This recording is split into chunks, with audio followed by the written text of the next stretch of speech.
Hello friends, સ્વાગત છે તમારું મારી રેસીપી ચેનલમાં. તો આજે આપણે બનાવશું એકદમ સરસ મજાનો કાચા બટેટામાંથી કુરકુરો અને ક્રિસ્પી નાસ્તો.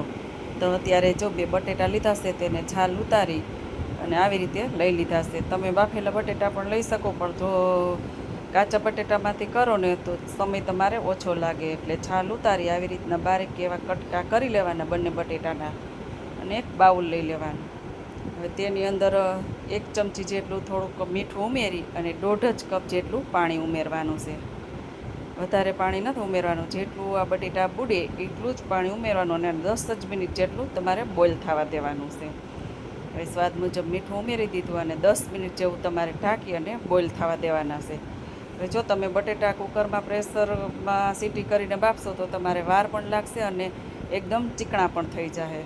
એટલે આપણે એ રીતે નથી બાફવાના. જો કુરકુરો એવો નાસ્તો બનાવો હોય ને તો આ રીતે તમારે કટકા કરી અને બાફી લેવાના છે. તો હવે બફાઈ ગયા છે અને એકદમ સરસ બધું જ પાણી નીકળી ગયું છે, અને ફક્ત 10 જ મિનિટ જેટલા આપણે બાફ્યા છે.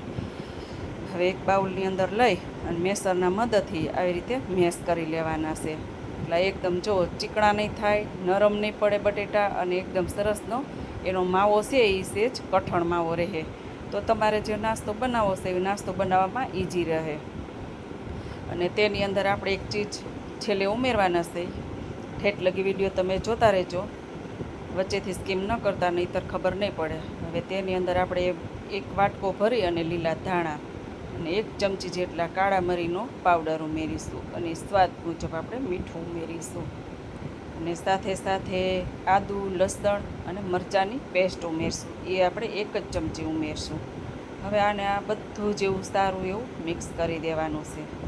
આની અંદર જો તમારે ચીલી ફ્લેક્સ ઉમેરવા હોય તો ચીલી ફ્લેક્સ પણ ઉમેરી શકો, અને કોઈ પણ બીજા મસાલા તમારે રેગ્યુલર ઉમેરતા હોય, હળદર છે, લાલ મરચું પાવડર છે, ગરમ મસાલો પાવડર છે, ધાણા જીરું છે, એ ઉમેરવું હોય તો ઉમેરી શકો. પણ અત્યારે હું નથી ઉમેરતી, ફક્ત આટલી જ વસ્તુમાંથી હું એકદમ સરસ એવો કુરકુરો અને ક્રિસ્પી નાસ્તો બનાવીને તૈયાર કરીશ.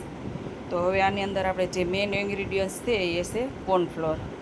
હવે તમે મેંદાનો લોટ પણ ઉપયોગ કરી શકો, પણ અત્યારે મેંદાનો ઉપયોગ નથી કરતી અને કોર્નફ્લોર લીધો છે. કોર્નફ્લોર તમારે 4 થી 5 ચમચી જેટલો લેવાનો છે. આનાથી આ જે નાસ્તો બનાવશું ને એકદમ કરકરો અને ક્રિસ્પી નાસ્તો બનીને તૈયાર થશે. હવે 1 ચપટી જેટલો આપણે અજમા લીધા છે, તેને હાથ વડે મસળી અને આ રીતે એને મિક્સ કરી દેવાના છે.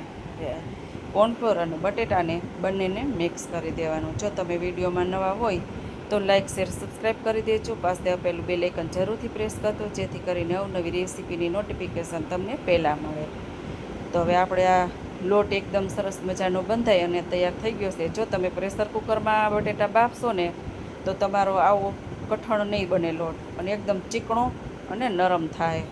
એટલે તમારે જે મેં પ્રોસેસ બતાવી આગળ કેવી રીતે બટેટાને લેવા, એ રીતની પ્રોસેસ કરવાની છે. હવે ચોપિંગ બોર્ડ ઉપર થોડો કોર્નફ્લોર છાંટી અને આવી રીતે મોટી એવી રોટલી વણી લેવાની છે.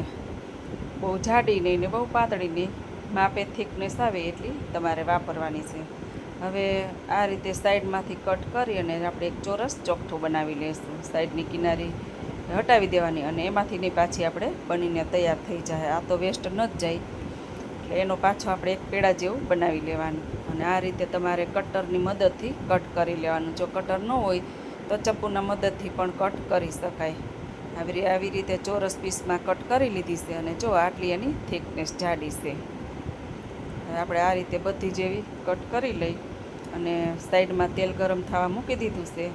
અને તેલ તમારે એ પહેલાં જ્યારે તેલ ગરમ કરો ત્યારે ફૂલ ગરમ કરી લેવાનું, પછી ગેસની ફ્લેમ લો રાખી દેવાની, અને આ રીતે તમારે મૂકી દેવાનું. જેટલા સમય તેટલા પીસ તમારે ઉમેરી દેવાના, અને આને હળવા ગેસની ફ્લેમ ઉપરથી તળવાનું છે. જો ફૂલ ગેસ હશે પાછો તો તમારે આ એકદમ નરમ રહી જશે, અને અંદરથી કાચા રહી જશે ને ઉપરથી લાલ થઈ જશે. એટલે ગેસની ફ્લેમ તમારે મીડિયમ જ રાખવાની છે જે આ તળતી વખતે. આ રીતે અલટ પલટ કરી બંને બાજુથી, અને આપણે સારા એવા કુરકુરું થાય ત્યાં સુધી આપણે તળી લેવાના છે.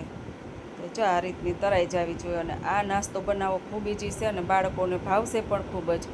અને જો તમારા બાળકોને લંચ બોક્સમાં કે એમાં દેવો હોય તો બનાવવાનો ફટાફટ છે, અને ફટોફટ બનીને તૈયાર થઈ જશે. બનાવવો પણ ઇઝી છે, અને બાળકોને ભાવશે પણ બહુ જ. એકવાર બનાવી દેશો તો તમારે એને વારંવાર બનાવી દેવાનું મન થાય.